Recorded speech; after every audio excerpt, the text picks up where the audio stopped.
안녕하세요. 돈 버는 얘기하는 챔입니다.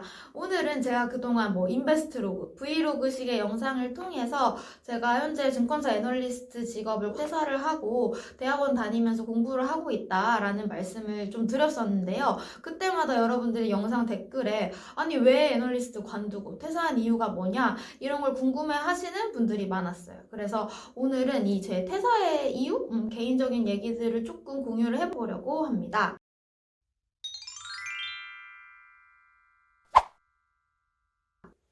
네, 우선 제가 왜 이제 증권사 애널리스트를 관두고 학교로 돌아오게 되었는지 말씀을 드리면 너무 당연하고 뻔한 얘기지만 몸값을 높이고 싶고 연봉을 더 많이 받고 싶어서 이 정도의 시간과 금전적인 부분은 내가 투자할 만한 가치가 있겠구나 라고 판단을 하고 과감하게 퇴사 결정을 하게 되었는데요. 아마 이 영상을 보시는 많은 직장인 분들이 다 저랑 똑같은 생각을 하실 거예요. 나도 연봉 더 받고 싶다. 월급 더 받으면 좋겠다. 이런 생각을 하는데 저는 조금 더 디테일하게 이렇게 꿈이나 희망으로 그치는 게 아니라 내가 진짜 그거를 받으려면 어떤 사람이 되어야 할까라는 걸 고민을 이제 많이 했는데 저는 사실 우리와 같은 그 근로자들이 주식이랑 비슷하다라고 생각을 하거든요. 우리가 시장에서 매력적인 주식, 펀더멘탈도 좋고 사업 아이템도 말도 안 되게 매력적이에요. 그리고 심지어 이 물품을 얘네밖에 생산을 못한다. 이 서비스를 얘네밖에 못 만든다. 기술 장벽도 있고 아무나 할 수 있는 사업이 아니다. 이런 식의 매력적인 주식에는 가격이나 밸류에이션이 비싸도 투자를 하려는 사람들이 굉장히 많습니다. 이것처럼 근로자인 저도 매력적인 주식이 되어야 한다. 매력적인 근로자가 되어야 한다. 라고 생각을 했어요. 그럼 이걸 좀 더 구체적으로 매력적인 주식이 가진 특성을 나도 가지면 되지 않을까? 라는 생각을 하게 되었고요. 뭐 워렌 버핏 아저씨나 피터 린치 이런 유명한 투자의 대가들의 책들도 많이 읽어봤고 저 개인적으로도 이제 주식을 하면서 이런 주식이 되게 좋다라고 느꼈던 회사들이 진입장벽이 있다는 말은 아무나 이 시장에 들어올 수가 없는 거예요. 그래서 얘네만 딱 영업을 할 수 있어서 어느 정도의 수익성, 마진이 보장이 되고 그리고 심지어 이 시장이 커지고 있다. 시장 규모가 커지고 있다라고 하면 파이가 점점 커지는데 이렇게 파이가 점점 커지는 상황에서는 좋아 보이니까 다들 아무나 이 시장에 진입을 해서 파이를 나눠 먹고 싶어 하잖아요. 근데 이 시장에 진입을 아무나 할 수 없다면 파이를 나눠 먹는 사람이 2명, 3명 혹은 나 혼자로 고정이 되어 있다면 이런 아이템을 갖고 있는 종목은 굉장히 좋은 종목이다 라고 생각을 하는데 사람으로 적용을 시켰을 때도 이런 파이를 혼자 먹을 수 있는 근로자가 되어야겠다라고 생각을 하게 되었고요. 그럼 여기서 조건이 첫 번째, 성장하는 시장 내에서 내가 하는 일, 내가 다니는 회사가 속해 있는 시장 규모가 점점 커지는 유망한 업종에 속해 있으면서 두 번째로 아무나 이 시장에 들어와서 아무나 이 일을 할 수 있다라고 손댈 수 있는 환경이면 안 돼요. 왜냐하면 점점 시장이 커져서 이 사장님이 근로자를 막 뽑고 싶은데 그 수요에 비해서 공급이 적어야 몸값을 높이기가 쉽겠죠. 그래서 이런 조건을 만족하는 것들이 뭐가 있을까? 만족하는 일이 뭐가 있을까를 찾아보게 됐고 이제 기존의 제 백그라운드랑도 잘 매치가 되는 그때 이제 제가 이런 고민을 할 때가 한창 그 이세돌 바둑기사님과 알파고가 대결했을 때였거든요. 그래서 데이터 사이언스, 인공지능, 머신러닝, 딥러닝 이런 말들이 한창 이제 등장하기 시작할 때였어요. 그래서 이 분야를 내가 공부를 한다면 충분히 승산이 있을 수 있겠다라는 생각이 들었고요.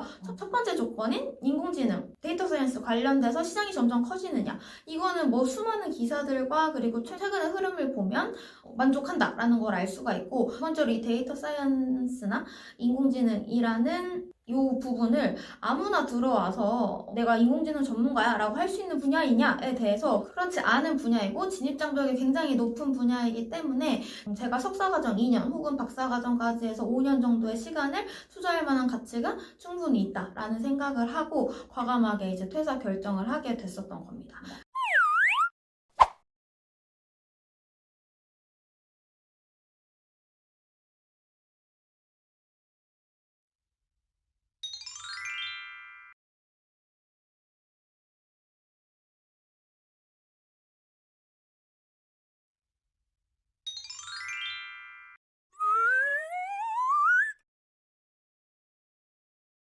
사실 저는 지금 퇴사하고 2년 정도 시간이 지났는데 이 과거의 결정을 후회하지 않고 굉장히 저는 만족하면서 잘 살고 있어요. 근데 가끔 이제 저한테 대학원 관련해서 이제 회사 다니다가 퇴사하고 뭔가 이런 식으로 나도 공부를 해보고 싶다라고 상담하는 이제 주변 분들이 굉장히 많았는데, 하나 이제 말씀드리고 싶은 부분은 퇴사를 결정하기 전에 요새는 워낙 이 분야가 핫하다 보니까 회사 내부에서 자체 프로그램으로 예전에 이제 MBA 보내주듯이 이제 회사 내부에서 인원들을 선발을 해서 석사 과정에 보내주는 지원 프로그램들이 많이 생겨나고 있어요. 그래서 저희 연구실에 최근에 들어오신 분들 중에서도 직장 다니다가 오신 분들이 굉장히 많았거든요. 그래서 여러분들도 일단 과감하게 퇴사 결정을 하시기 전에 일단 이런 프로그램들이 있는지 알아보시고, 이게 있다면 이런 프로그램 통해서 오시는 게 훨씬 좋아요. 이제 대학원 학교로 돌아오게 되면 연구실마다 다르긴 하지만 아무래도 직장 다니실 때보다는 금전적인 부분이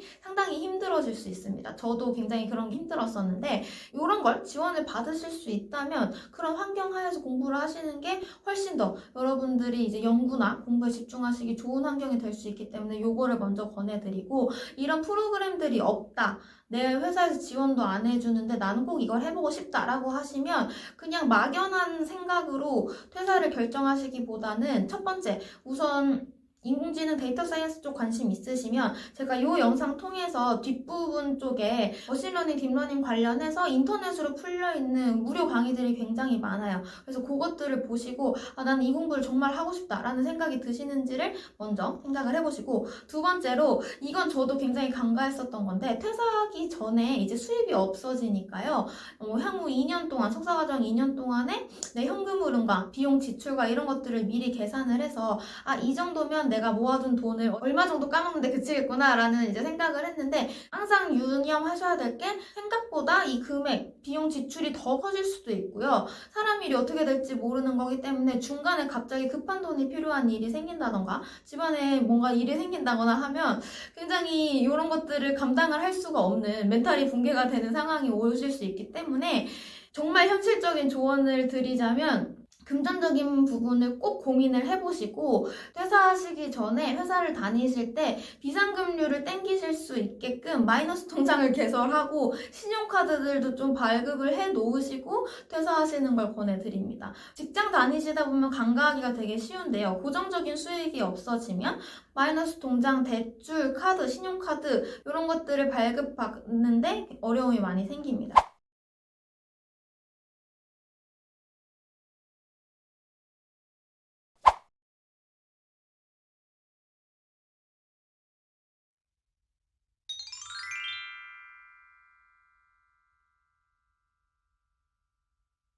오늘 준비한 부분은 여기에서 마치도록 하겠습니다.